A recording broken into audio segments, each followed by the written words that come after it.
Som teamleder er jeg ansvarlig for den daglige drift på lageret.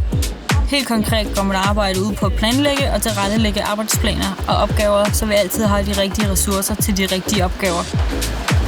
Mit team står for at sende varer ud til en masse butikker hver dag, så vi har mange deadlines at holde styr på, og vi skal hele tiden sikre, at varerne bliver leveret til tiden.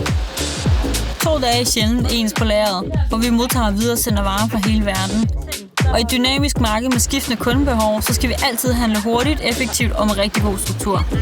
Ledelse og motivation af teamet følger også meget. Jeg går en stor indsats for at motivere mine medarbejdere, så alle trives og er glade på at gå på arbejde. Vores arbejde er en holdindsats. Opstår der f.eks. forsinkelser på varer, så det er altafgørende, at vi arbejder godt, hurtigt og effektivt sammen for at løse opgaven bedst muligt.